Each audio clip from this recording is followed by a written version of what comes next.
And Porterfield!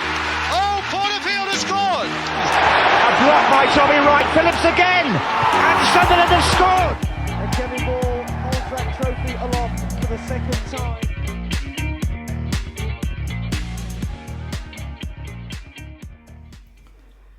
Get in. What a win.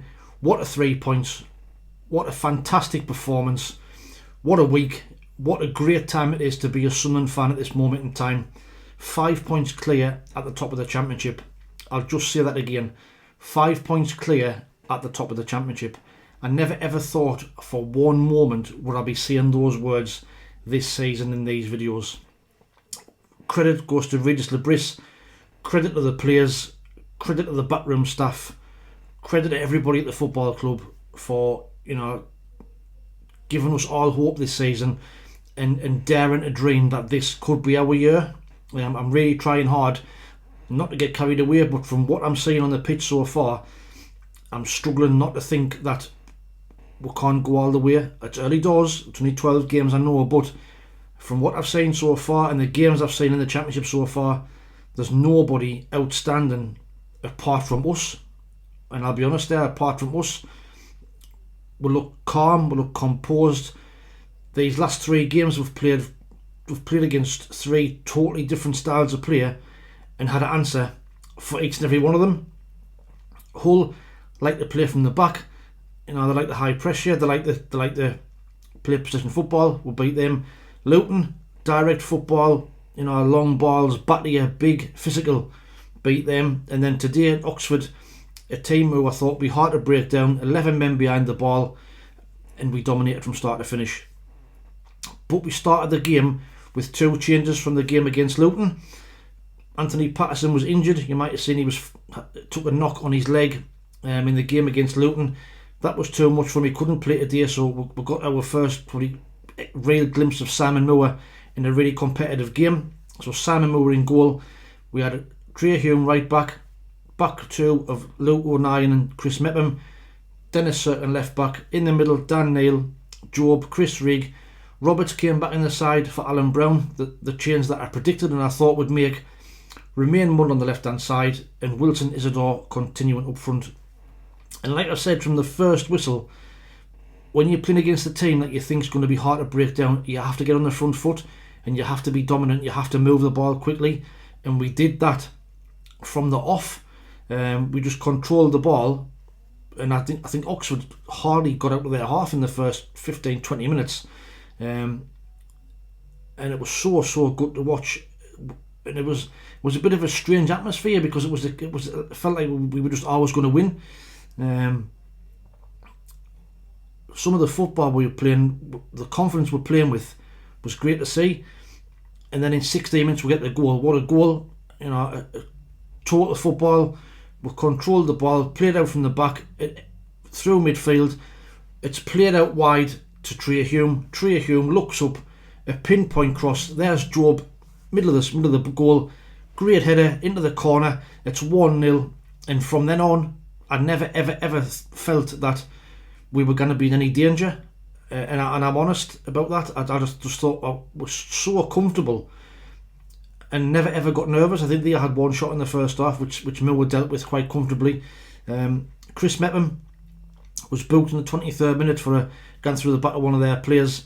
Wilson Isidor was booked as well for time wasting from a free kick. I think he stopped the restart. But all in all, we could have actually been 3 or 4 and should have been out of sight at probably at half time.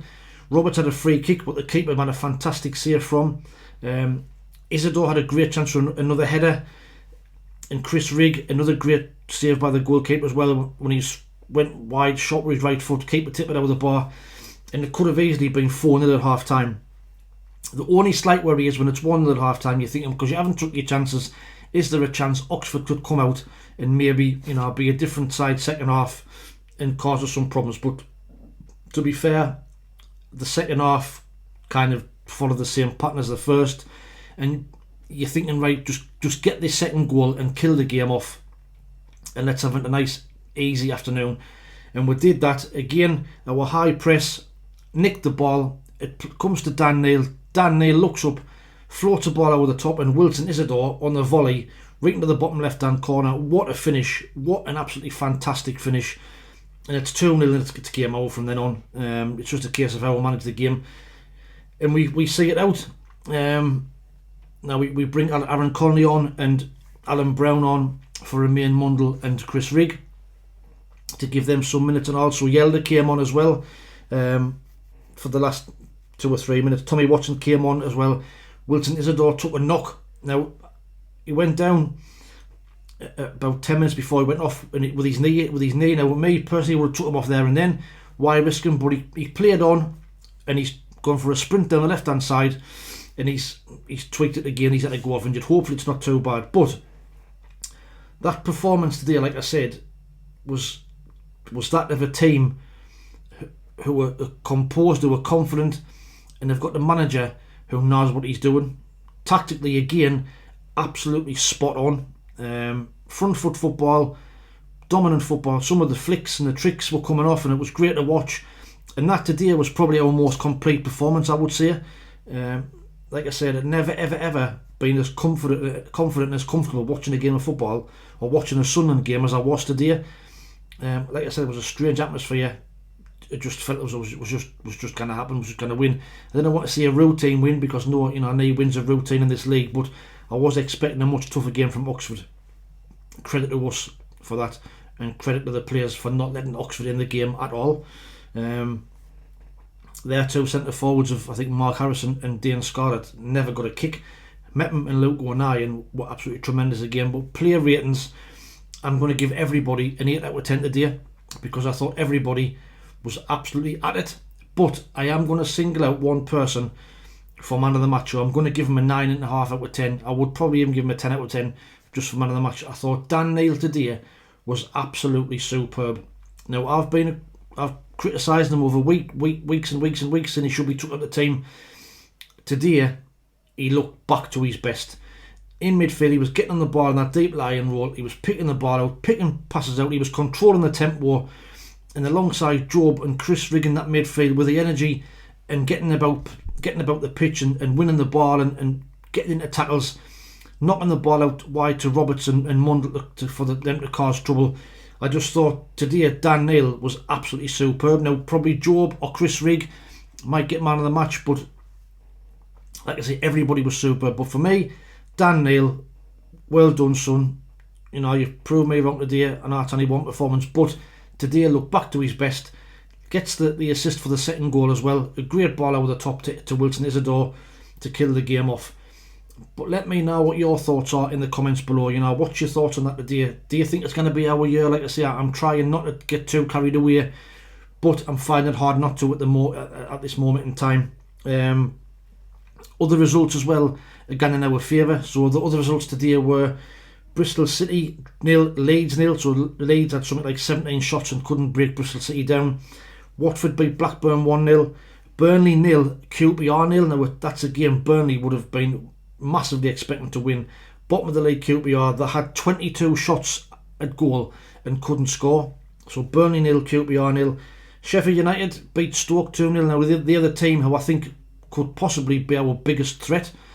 They seem to be solid. They're churning out results. I know they got beat at Leeds the other week, but that was their first defeat, and they do seem quite solid. So Sheffield United beat Stoke, and West Brom as well drew at home 0-0 against Cardiff. So another result that West Brom would have been expecting to win. So even other teams are helping us with this gap. So we're sitting 5 points clear at the top. So the table looks like this. We are top, played 12, 28 points, a goal difference of plus 14. Burnley in second, 12 games, 23 points, plus 12. Then you've got Leeds on 23 points from 12 games, goal difference of plus 11. Sheffield United played 12, 22 points on plus 8. West Brom on 20 after 12 games, a goal difference of plus 6. And Blackburn, probably the surprise package in that top 6, apart from us of course, on 19 points from 12 games, a goal difference of plus 4. But just sitting looking at that league table, what a satisfying feeling that is. Like I say, I couldn't be more happier, couldn't be more proud of the lads, and that today was class. At the final whistle, seeing Wilson Isidor joining in with the fans, you know, singing Wise Men Say, was absolutely fantastic. You know, great scenes, great to see, and let's continue that, and let's see how far we can go this season. You know, let me know what your thoughts are. Do you think we can get all the way? You know, like I say, it's hard not to get carried away, but let me know how your man of the match was. Watch out for the match preview coming out. I think it's for the QPR game next weekend. Away, bottom of the league. See if they've got a good draw today at Burnley. So another tough game. But what a week to be a Sunderland fan. 9 points from 3 games, maximum return. 3 fantastic performances against 3 very different playing styles. Regis Lebris, thank you very much for all that you're doing for Sunderland so far. Long may it continue. Watch out for the preview during the week where I'll be announcing the winner of the shirt, the Sunderland away shirt. See who's won that. If there's a number of people who's got it, then we'll go in a draw to see who wins that. But until the next time, like me, enjoy your Saturday night. I certainly will. Thanks for watching. Take it easy, stay safe, and we'll speak soon. However, lads,